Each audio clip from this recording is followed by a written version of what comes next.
आपके पास ये जो क्वेश्चन है वो सीबीएसई क्लास 10th 2023 टर्म 2 में पूछा गया क्वेश्चन है। जैसा इस क्वेश्चन में कहा गया है उसके अकॉर्डिंग मैं सबसे पहले एक फिगर बनाता हूं और फिर आपको समझाने की कोशिश करूंगा। इस क्वेश्चन में आपको एक बिल्डिंग दी गई है, दिस इज ए बिल्डिंग, और इससे कुछ दूरी पे एक टावर दिया गया है, this is a tower, this is a tower.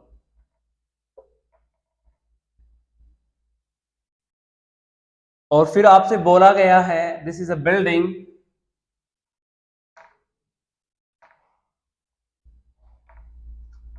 And this is a tower. आपसे इस क्वेश्चन में बोला गया है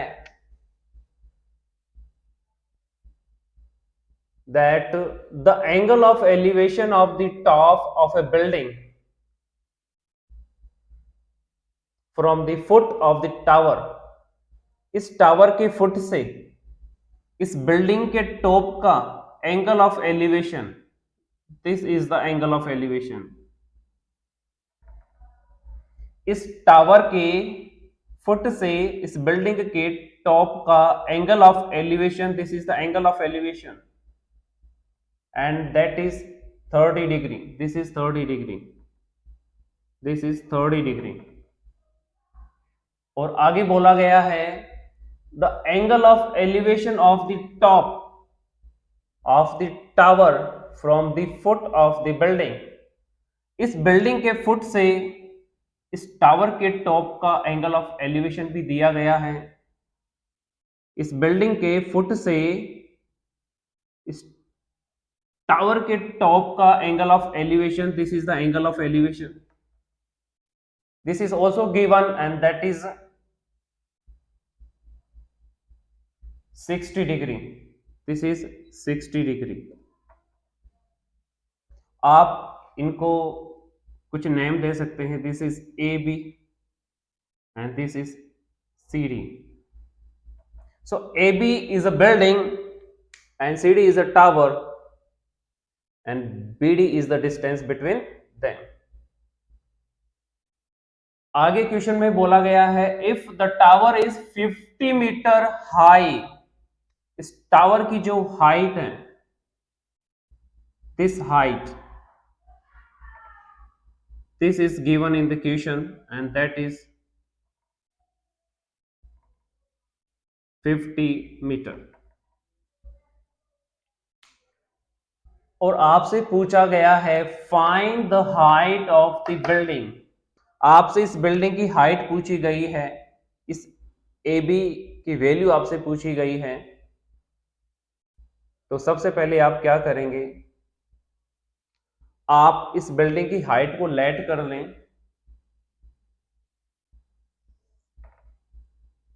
let the height of the building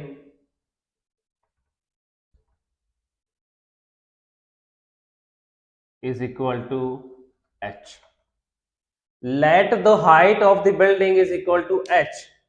इस बिल्डिंग की हाइट को हमने h लेट कर लिया है। अब आप इस फिगर में से BDC, BDC ये राइट एंगल ट्राइंगल लेंगे तो आप लिखेंगे in right angled triangle, in right angle triangle BDC हमने ये BDC राइट एंगल ट्राइंगल लिया है।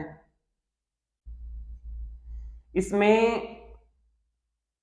टेंजेंट की वैल्यू जो होगी, यानी कि टेन थीटा की जो वैल्यू होगी, जो रेशियो है, that is perpendicular, perpendicular upon base. This is the ratio of tangent, यानी कि tan theta is equal to perpendicular upon base. अब थीटा की वैल्यू हम यहां से 60 डिग्री लेंगे, तो आप लिखेंगे tan 60 degree. tan 60 degree is equal to 60 के बिल्कुल सामने वाला परपेंडिकुलर होता है, दैट इज सी डी. 60 के बिल्कुल सामने परपेंडिकुलर होता है, and the perpendicular is C D upon, and this is the base of this right angle triangle BDC. So BD is the base हमारा क्या है, BD. इस राइट एंगल ट्राइंगल BDC में अगर हमारा एंगल 60 डिग्री ये वाला एंगल है, तो इसके सामने वाला परपेंडिकुलर होता है, that is CD, and this is the base BD. BD is the base. अब हमें CD की वैल्यू तो गिवन है, that is 50 metre, and tan 60 degree की वैल्यू हम जानते हैं. तो tan 60 डिग्री की वैल्यू है हमारे पास में √3, और CD की वैल्यू हमें गिवन है 50 अपॉन BD. तो यहां से आपको BD की वैल्यू मिल जाएगी. Hence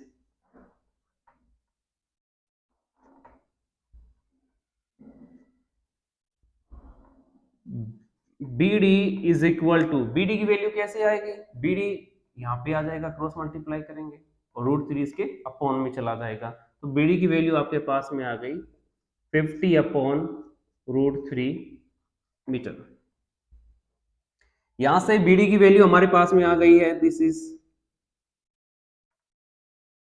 50 upon √3 metre. The distance between building and tower is equal to 50 by √3 metre. लेकिन आपसे ये नहीं पूछा गया है, आपसे इस बिल्डिंग की हाइट पूछी गई है. तो अब आप जब इस ट्राइंगल को लेंगे, इस राइट एंगल्ड ट्राइंगल ABD को, ABD जब आप इस राइट एंगल्ड ट्राइंगल को लेंगे, तब आपके पास में इस बिल्डिंग की हाइट आएगी. तो आप लिखेंगे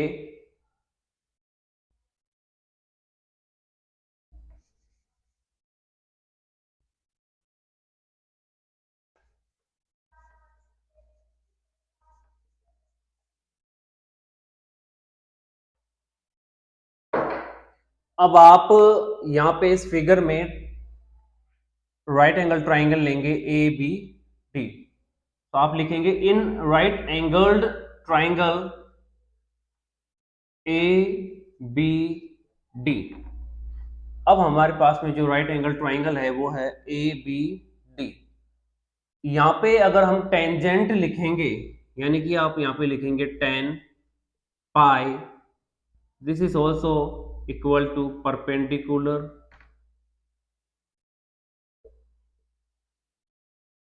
अपॉन बेस. अब हमारे पास में ट्राइंगल ABD है, ये ABD, और यहां पे हमारे पास में एंगल है 30 डिग्री. ABD इस ट्राइंगल में हमारे पास में एंगल है, दिस इज 30 डिग्री. आप यहां पे लिखेंगे tan 30 डिग्री. अब 30 डिग्री के बिल्कुल सामने परपेंडिकुलर हमारे पास में क्या है, AB. तो आप यहां पे लिखेंगे AB, और बेस हमारे पास में यहां पे क्या होगा, BD. बेस हमारे पास में क्या होगा, BD. यहां पे AB की वैल्यू हमने लेट कर रखी है, एंड दैट इज H. तो आप यहां पे लिखेंगे AB की वैल्यू H, और BD की वैल्यू हमने फाइंड आउट कर ली है 50 अपॉन √3. आप यहां पे लिखेंगे 50 अपॉन √3. आपके पास tan 30 की वैल्यू है 1 upon √3. This is the value of tan 30 degree, and this is equal to, आप इस √3 को h से मल्टीप्लाई करेंगे, √3 मल्टीप्लाई h अपॉन 50। अब आपको अगर h की वैल्यू चाहिए तो आप लिखेंगे हैंस h की वैल्यू आपके पास होगी √3 अपॉन 50। इस तरफ जब आएगा तो रेसिप्रोकल हो जाएगा और 1 अपॉन √3 से मल्टीप्लाई होगा। कैसे? देखो, ये 1 अपॉन √3 आपके पास में है और √3 अपॉन 50 h से मल्टीप्लाई हो रखा है। जब √3 अपॉन 50 साइड चेंज करेगा तो रेसिप्रोकल होके 1 अपॉन √3 से मल्टीप्लाई करेगा, यानी कि यहाँ पे ये मल्टीप्लाई करेगा 50 अपॉन √3 की फॉर्म में। अब यहाँ पे 50 1 सा 50, ये तो हमारे पास में न्यूमरेटर में आ जाएगा। डिनोमिनेटर में √3 और √3 मल्टीप्लाई होगा और ये हमारे पास वैल्यू आ जाएगी 3 मीटर। सो हमारे पास इस बिल्डिंग की हाइट है 50 अपॉन 3 मीटर। आप लिख सकते हैं यहाँ पे